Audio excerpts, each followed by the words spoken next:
का टेम्परेचर इतना इंक्रीज होता था कि हमने उसे कंपेयर किया है दिए के चट्टे से। लेकिन मैडम वो मांडू आते ही बाज बहादुर के महल में एक कंपटीशन होता है जिसमें तानसेन है, जिसमें रूपमती है, बाज बहादुर है और गांव के 5 पंच भी वहां पर शामिल होते हैं। और सभी मिलकर यही डिसीजन लेते हैं कि ओपनिंग हम तानसेन से करते हैं और सब ये गाना चालू करते हैं दीपक राग। गाते हैं जब महफिल थोड़ा रंग में आने लगता है, मतलब लोग जुनून में आ जाते हैं। और फिर क्या होता है साहब कि इनके शरीर का धीरे धीरे टेम्परेचर इंक्रीज होने लगता है, बढ़ने लगता है। और कुछ देर के बाद में एक पल ऐसा भी आता है कि मानो कि तानसेन की जान ना चली जाए, क्योंकि मैडम उन्हें इतनी घबराहट हो जाती है। और तभी बाज बहादुर रूपमती की जानिब इशारा करते हैं कि अब आप गाइए। और ये गाना चालू करती है मेघ मल्हार। और मेघ मल्हार को हमने कंपेयर किया है पालरी के होने से। रूपमती ने जैसे ही मेघ मल्हार गाना चालू करा, तानसेन की जो घबराहट है वो धीरे धीरे डिक्रीज होने लगी, कम होने लगी। और तानसेन मन ही मन में समझ गए कि आज तक कभी ऐसा नहीं हुआ है कि मुझे इतना शीघ्र आराम मिला हो, क्योंकि आराम मुझे मिला है मेघ मल्हार सुनने के बाद में। और यही आराम, यही घबराहट का कम होना ये इंडिकेट करता है कि मैं आज हार की ओर हूँ और ये जीत की ओर है। और अंत में तानसेन ने अपनी हार को स्वीकार किया और वे कहा कि आप गायकी में मेरे से आला हैं। और ये भी कहा कि जब मैं दिल्ली जाऊंगा दरबार में तो बादशाह सलामत से ये कहूंगा कि महाराज मैंने तो आपके हुक्म पर दीपक राग गाया, लेकिन जवाब में मुझे वो जवाब मिला जो लाजवाब था और मेरे पास में कोई जवाब नहीं था। और मालवा की सरजमी पर मैंने हमारी हार और उन्हें जीत के लिए आमंत्रित किया। तो इससे हमें ये भी क्लियर होता है कि रूपमती ने डेफिनेटली तानसेन को मालवा की सरजमी पर हराया है। लेकिन सब बाज बहादुर ही नॉट लॉन्ग टाइम रही हियर। 7 ईयर वो यहाँ की गवर्नर रहते हैं। और 1562 के दरमियान वो अकबर से रिवोल्ट कर देते हैं और अपने आप को सुल्तानी मालवा घोषित कर देते हैं।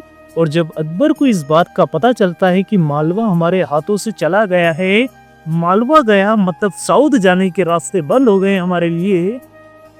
और उसी टाइम में अकबर अपनी दाई महामंगा के बेटे आदम खां को ये आदेश करते हैं कि आपको मालवा पर चढ़ाई करना है। और सब दोनों के बीच में काफी बड़ा वॉर होता है। और उसी वॉर में बाज बहादुर कि जिस दिन अगर नदी के दर्शन ना हो उस दिन खाना पीना किजबिलरी। और वो भी अपने जमाने की एक क्लासिकल सिंगर, एक गायिका ने। देखिए यहाँ पर दोनों के सामने दोनों मसले की बात भी गवर्नर की है, सिंगर की है। और एक साइड में वो माँ नर्मदा की देयती भी है और क्लासिकल सिंगर भी है। ये कहा जाता है कि एक सुबह रूपमती नदी के किनारे बैठकर दर्शन करते समय एक बसंत राग से एक सॉन्ग गा रही थी। और उसी टाइम में बाज बहादुर अपने घोड़े पर सवार होकर उसी विलेज में हंटिंग के लिए गए थे। मतलब इनका पहला मुलाकात इस हालात में हुआ है कि ही वेंट फॉर हंटिंग। गानों खत्म होने के बाद बाज बहादुर उनके करीब गए, बड़े तहजीब से अपना उन्हें परिचय दिया और ये कहा कि मैं आपको शादियाबाद मतलब मांडू ले जाना चाहता हूं। लेकिन शी टोल्ड ही कि Mandu is very far from here and there is no Narmada river. अगर आप मांडू से अंदर में ऐसा कोई पेविलियन अगर बिल्ड करते कि यहाँ से नर्मदा के दर्शन हो जाए, मेरा वादा है आंधी कम दे।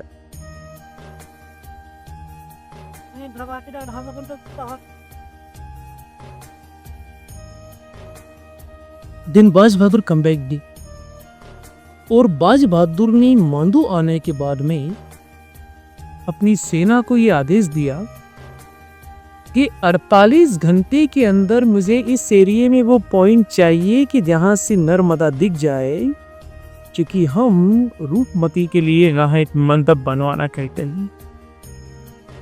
इनकी सेना सब पूरे एरिया में कर जाती है, लेकिन एक soldier, the one soldier he was very lucky इस क्योंकि वो पॉइंट मिल जाता है कि जहाँ से नर्मदा बिल्कुल नजर आ रहा है।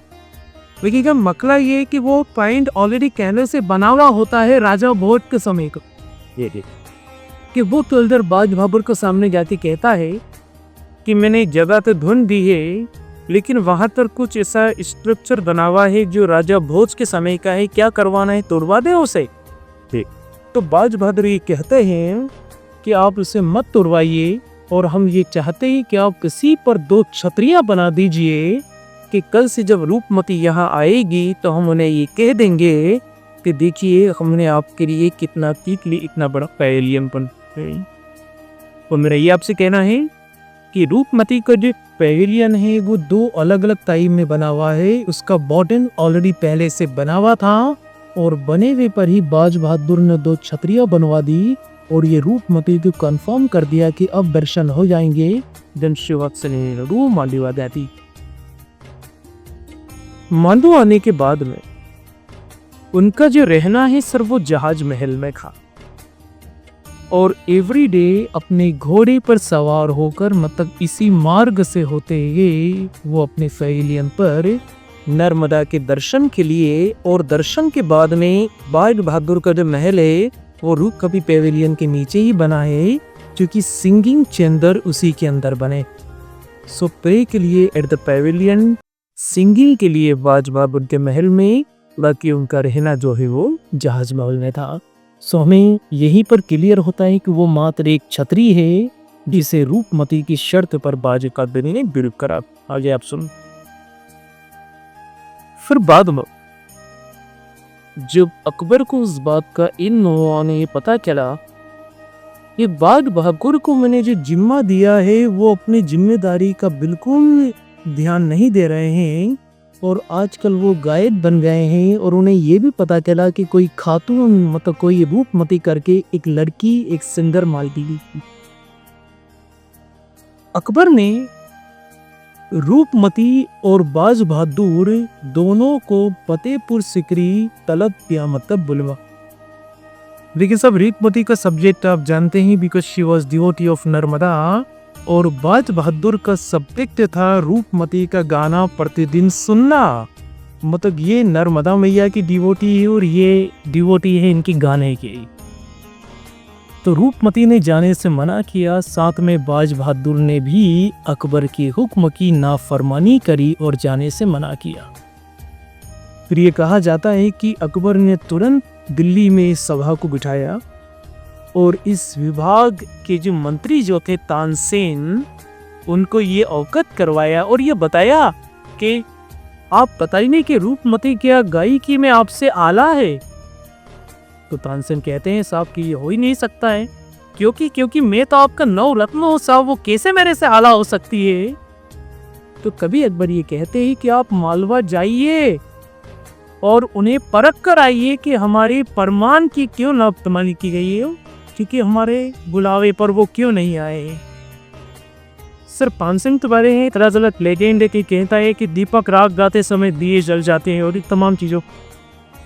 एक छतरी है जिसे 11वीं सेंचुरी में बिल्ड करा था राजा भोज ने, लेकिन मांगी फेमस हुआ है रूपमती और बाज बहादुर के नाम से। इन पर एक फिल्म भी आया है जिसमें ये सॉन्ग है कि यार लौट के आजा मेरे नी, तुझे मेरे भी बुलाते हैं, मेरा सुना पड़ा संगीत। इस बड़ी ओल्ड मूवी, बहुत फिलहाल। और उसी टाइम में बाज बहादुर भी कोई सुल्तानी मालवा नहीं। देखिए हमें यहाँ पर 2 चीजें क्लियर होता है कि जिसे हमने महल कहा वो महल नहीं, और जिन्हें हमने सुल्तानी मालवा समझा वो भी सुल्तान मालवा नहीं। बाज बहादुर 1557 में अकबर के अपॉइंटेड यहाँ गवर्नर के हैं।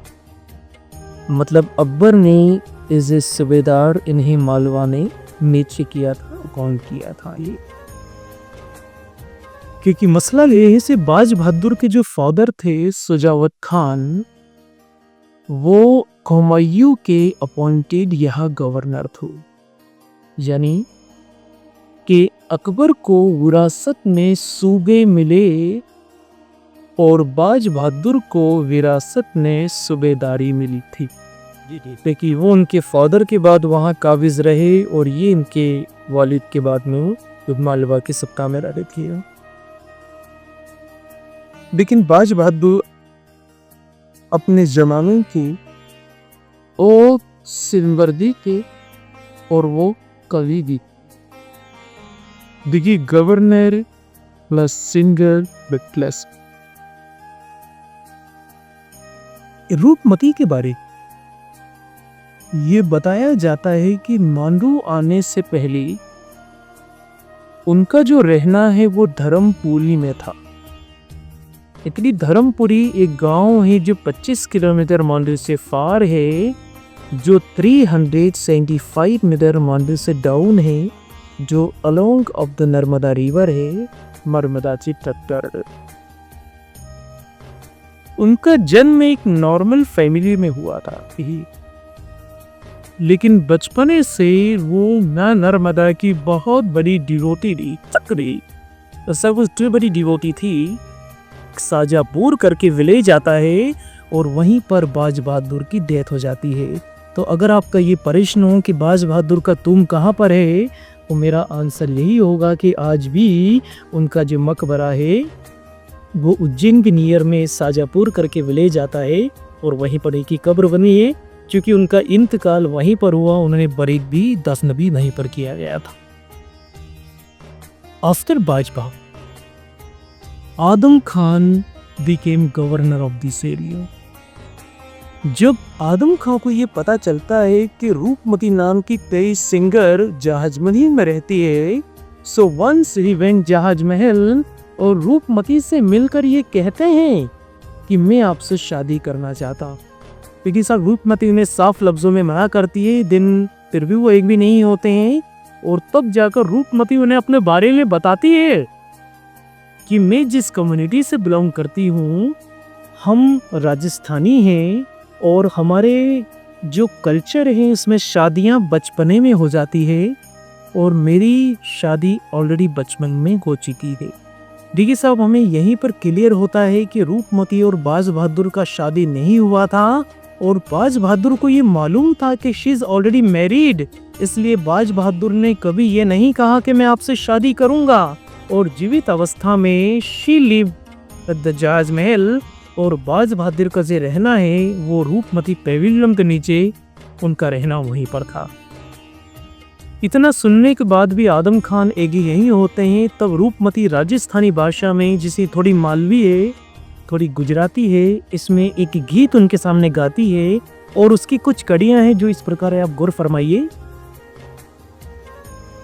ओ मारो थोड़ो सो राखो मान, ये आदम खान को कह रही है कि महारो थोड़ो सो राखो मान, मैं अलीजा में ना मांगू कोई राज, ना आपसे चांदी और ना ही आपसे सोनो, और इस हालाक में घर में आपसे तांबो मांगू तो समझना कि हो जाए तलाक, में अलीजा में ना मांगू कोई राज। मतलब तेरा घराना मुझे नहीं चाहिए, ना तेरी चांदी और ना ही तेरा सोना, और इसके बावजूद भी अगर तेरे घर का तांबा भी अगर मैंने ले लिया तो समझना कि वो हराम है और वो मेरे पति से तलाक के बराबर है। मतलब ये लाइन से में ये क्लियर होता है कि रूपमती की नज़रों में गोल्ड और कॉपर का लेवल इक्वल है और आदम खां का जो लेवल है वो कॉपर से भी उसने लोअर कवर। फिर कहती है कि इस हालात में भाई सारो एक वीरो मांगू जो मारी चूड़ी लारी पथराक, में अलीजा में ना मांगू कोई राज। मतलब मैं एक ऐसा भाई मांगू जो मेरी चूड़ी की हिफाजत करे लेकिन तेरा घराना मुझे नहीं चाहिए। फिर भी एग्री नहीं होते हैं। दिन शी टुक पॉइजन, जहाज महल में वो जहर खा लेती है और उनकी वहीं पर मौत हो जाती है। उनकी डेथ होने के बाद में सब आदम खान इतने डर जाते हैं क्योंकि उन्हें मालूम था कि कल अगर अकबर मालवा में आएंगे तो जिक्र रूपमती तो होगा, क्योंकि उसने तानसेन को अगर हराया है तो डेफिनेटली। तो आदम खां के द्वारा सब क्या किया जाता है कि जहाज महल के ही अराउंड में, मतलब मांडू के अंदर ही एक ऐसी जगह को चुना जाता है और वहीं पर गड्ढा खुदवा कर रूपमती को दफन करवा दिया जाता है कि रूपमती ने ये जो जहर खाया है ताकि लोगों में पब्लिश ना हो, लोगों को पता ना चले। लेकिन कुछ महीनों के बाद में ये कहा जाता है कि अकबर मालवा आते हैं और तानसेन भी उनके साथ में होते हैं और तब तानसेन अकबर को ये कहते हैं कि साहब ये वही चैम्बर है कि जहाँ रूपमती ने मुझे यहाँ पर हराया था। और तभी अकबर कहते हैं आदम खान से कि बुलाइए, हम उनसे मिलना चाहते हैं। आदम खान सही जवाब नहीं दे पाते हैं। अकबर समझ जाते हैं कि हाँ इसने कुछ किया है और फोर्सफुली उन पर दबाव दिया जाता है। और तब आदम खान कहते हैं कि साहब मैंने ऐसा ऐसा किया और उसने जहर खाया और मैंने उसे वहाँ दफन किया है। तो साहब ये कहा जाता है कि कब्र को वापस से खुदवाया जाता है। और ये भी कहा जाता है कि हिंदू रीति रिवाज से उनकी हड्डियों का अग्नि संस्कार किया जाता है और उनकी अस्थियों को, अकबर ये कहते हैं कि इन अस्थियों को बाज बहादुर की कब्र के पास ही दफन करवाया जाए। तभी एक आदमी कहता है कि साहब शी वॉज हिंदू, क्यों ना मिले हैं, नर्मदा में विसर्जित कर दें। तो अकबर ये कहते हैं कि नर्मदा में कई हस्तियों की अस्थियों को विसर्जित कई सालों से लोग करते आ रहे हैं। इस बार हम चाहते हैं कि इन अस्थियों को बाज बहादुर के कब्र के पास ही दफन हो कि कल से जब जब मालवा का नाम लोगों की जेबा पर आए तो सबसे पहले नामे रूपमती और बाज बहादुर का ही आना चाहिए। तो कुल मिलाकर ये है कि जिसे हमने महल कहा वो महल नहीं, जिसे सुल्तान कहा वो सुल्तान नहीं, और जिन्हें रानी कहा जाता है एक्चुअली में वो भी रानी ही। और इनका जो संगीत का जो प्रेम है वो 3 ईयर में चालू भी हुआ और